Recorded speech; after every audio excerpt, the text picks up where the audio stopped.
If organizations can beat competitors to the punch on being really, really smart about how they are renewing their portfolio, in 10, 15 years, operators will have rolled over their portfolios from being energy intensive kind of legacy assets to high performing assets that hopefully benefit from a green premium, lower operational expenditure, have an enhanced kind of tenant value proposition.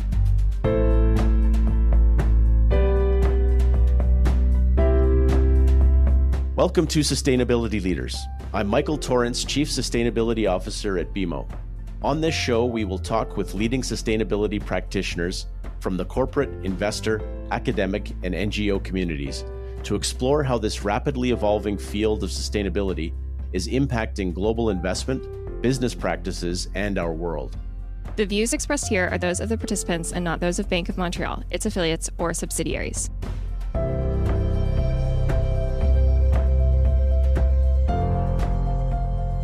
Welcome back to part 2 in our series on commercial real estate retrofits with Bryan Flannigan, Max Graham, and James Burrow.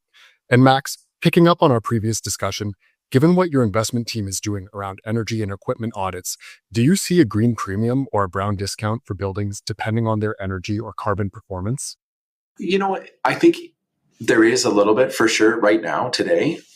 You know, we go fast forward to 2030 and I'm sure everyone on this call is familiar with the path on carbon tax and all that sort of thing. But I suggest it'll get a lot more pronounced. That divergence of performing versus not performing asset will really diverge, and you'll see it come through in cap rates and other things. What we do now is, we essentially have 2 tranches on the investment side. The first is, a stable kind of maintained, potentially newer asset will go down one. And then the other for older stock, maybe well maintained, but just older systems. We're doing an energy audit as part of DD. And looking at what is the profile, what emissions reductions are possible, and baking that into our investment decisions. So I don't think it's as pronounced now, but fast forward maybe, as little as 5 years, you're really going to see a spread in the underlying fundamentals, cap rate, that sort of stuff based on energy profile for sure. Max, I'm super interested, as you mentioned, you're doing energy audits as part of your DD, and feel free to decline to answer this question if it's getting too much into Avenue's kind of secret sauce here. But that's interesting, right? Because if you find a building that is underperforming in energy terms versus, a peer, there's something wrong with it. I guess you could view that in 2 ways, right? You could say that's an opportunity for us to drive value and drive the performance of that building by doing work that we're experienced in doing. We can dramatically improve the energy performance. We can get an outsized return on that building based on that. Or you could just say, nah, there's something wrong with that building. Don't like the way it looks. Leave it. Can you give us any more insight into your thought process and which of those paths you kind of might go down? Yeah.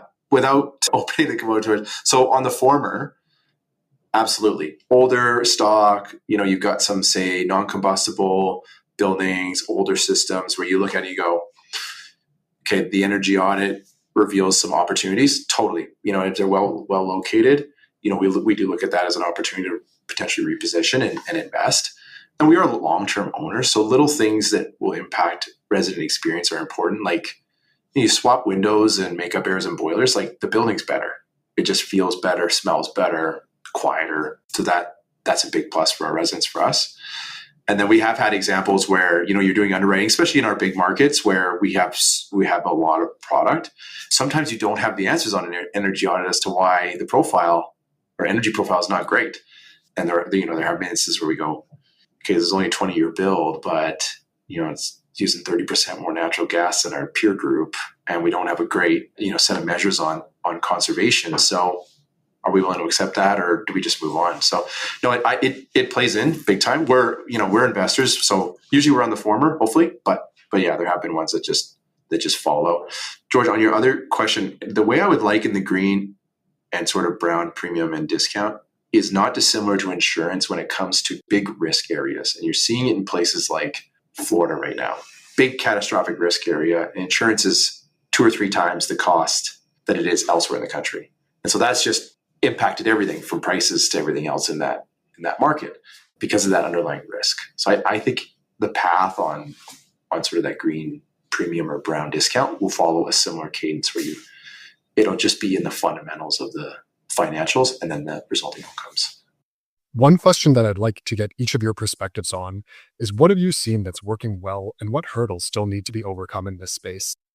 Yeah, well, I mean, to this conversation, we're seeing a lot of interest in trying to find products that are specifically tailored to the sector. We're seeing big banks and smaller community investment banks paying a lot closer attention and really actively engaged. I think also we're seeing, groups like Efficiency Canada, Efficiency Capital, or Sofiac and others trying different models and really trying to make a go of it in what I think are fairly tough markets right now, right?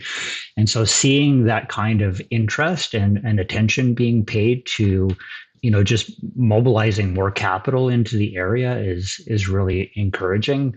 I think in terms of hurdles, we're largely not talking about technology issues here. It's not like we need to do a bunch of R&D to find the killer silver bullet technology that's going to help us to decarbonize. There's lots of decades of approaches and systems that we can use to do that.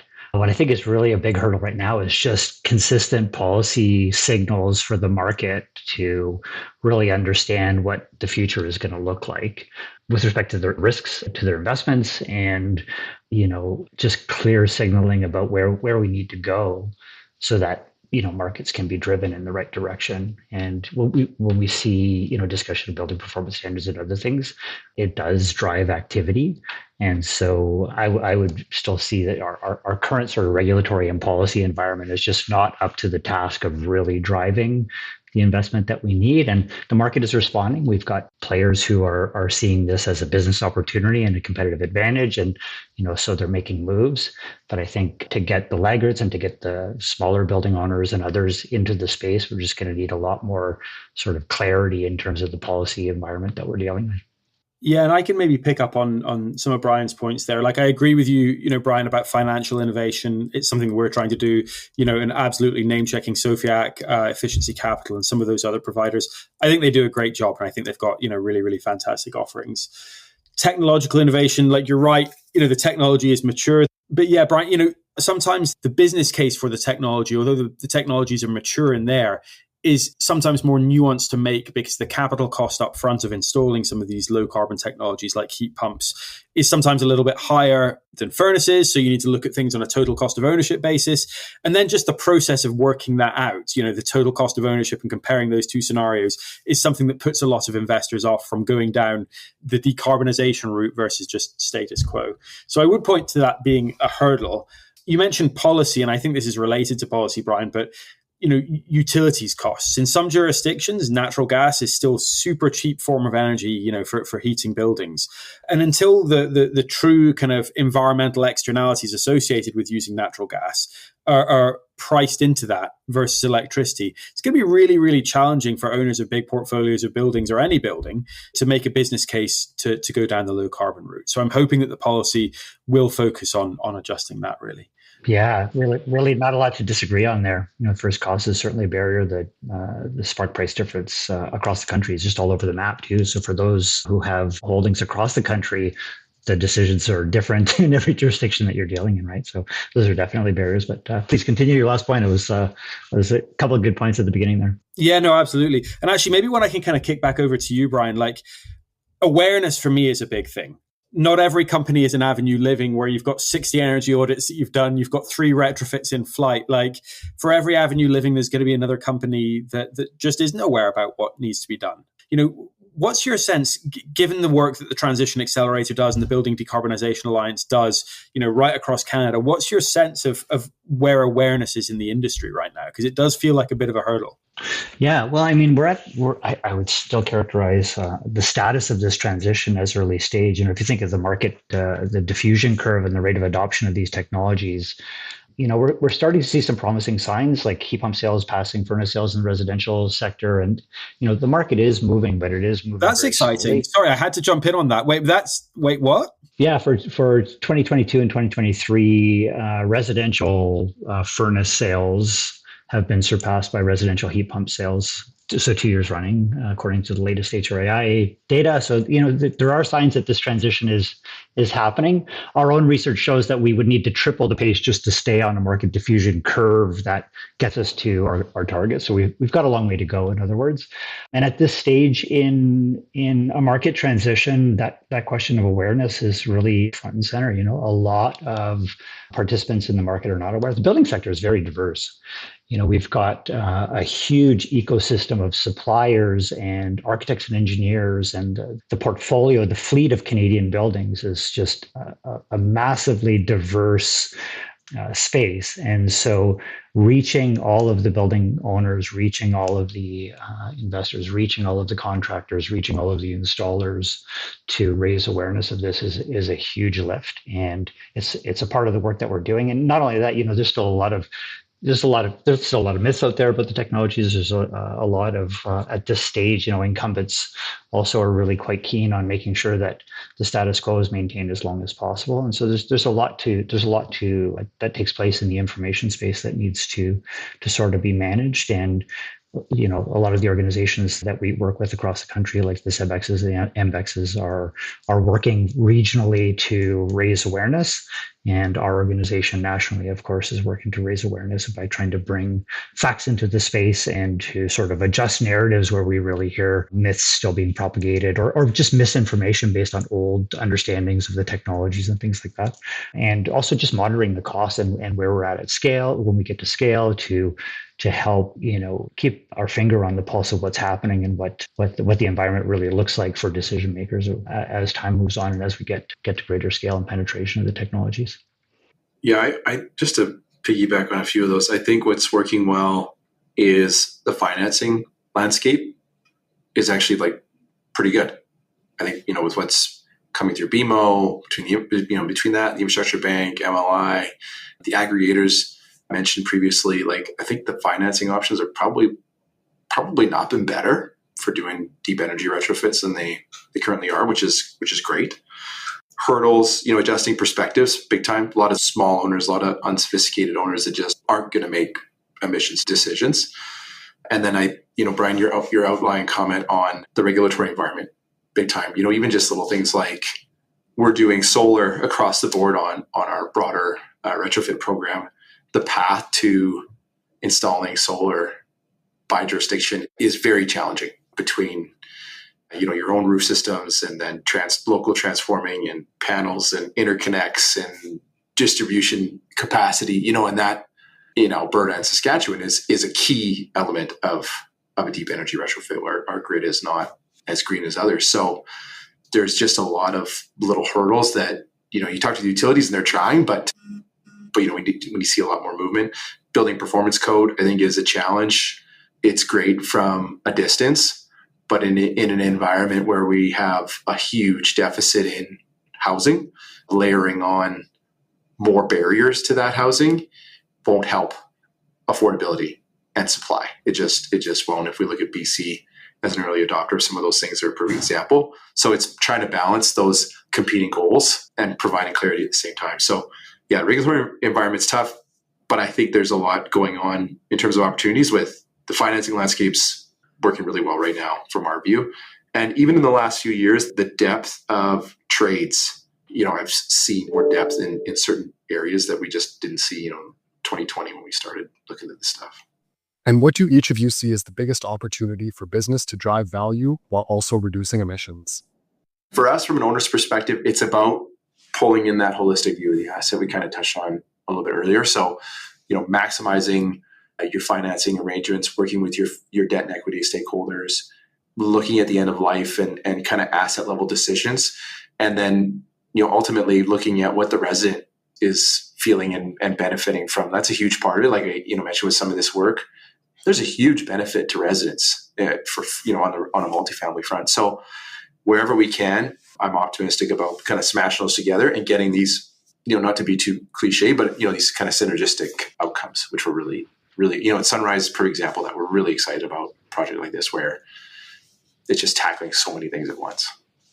Yeah, and I couldn't agree more. The idea that doing this right and taking a careful approach and following sort of a longer term investment roadmap with the buildings ultimately is going to lead to much better buildings. We haven't talked about climate resiliency a whole lot. If we get to a spot where we're heating with heat pumps, we also get cooling. Cooling is going to be critical in a lot of jurisdictions going forward. We've got forest fire events in the summer where people are being asked to close things up for air quality reasons. So, the idea of having buildings that have cooling to the extent that we can improve envelopes and make the buildings tighter, the buildings are quieter, they're more comfortable. There's a lot of things that we can look forward to. And I think that's what really makes me optimistic is having the building stock. If I cast my mind forward to 2050 and imagine what it all feels like to occupants in those buildings when we've done our work and when we get to that goal, I think overall it's going to be much better places to live and work at the end of the day. And I think from an investor perspective as well, doing the right things and making the right moves in a carefully planned way ultimately is going to lead to greater value overall.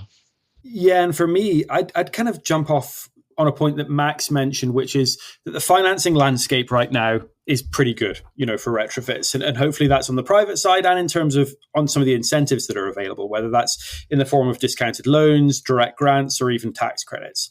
So what that says to me is that savvy real estate managers and portfolio operators can actually beat their competition by developing the kind of organizational muscle to do kind of what Max was describing, which is smashing together your finance, your building performance people, in a way where you can look across your portfolio and say, hey, there's actually a ton of support out here to do stuff we would probably have to do anyway. Like you're going to have to replace those furnaces. You're going to have to think about windows one day, but just do so in a way that's much more intelligent with a long-term lens on, and that incorporates all the financial incentives and support that are available in today's market, and probably frankly through till 2030. So if organizations can beat competitors to the punch on being really, really smart about how they are renewing their portfolio in 10, 15 years, and Max, I expect this is the hope with Avenue Living, you'll have rolled over your portfolio, or operators will have rolled over their portfolios from being, energy intensive kind of legacy assets to high performing assets that hopefully benefit from a green premium, lower operational expenditure, have an enhanced kind of tenant value proposition. And I think if they can be smart about doing that, they can do that at very, very low incremental cost. It just requires building the muscle memory, the muscle in the organization to do exactly, kind of what Max is talking about, bringing together those different parts. Well, thank you very much, Max, Bryan, and James, for joining me to discuss trends and opportunities related to building decarbonization. My pleasure. Thanks. Thanks, bro. Thanks, guys.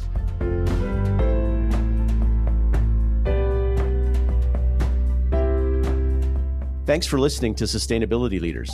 This podcast is presented by BMO. You can find our show on Apple Podcasts, Spotify, or your favorite podcast player. Press the follow button if you want to get notified when new episodes are published.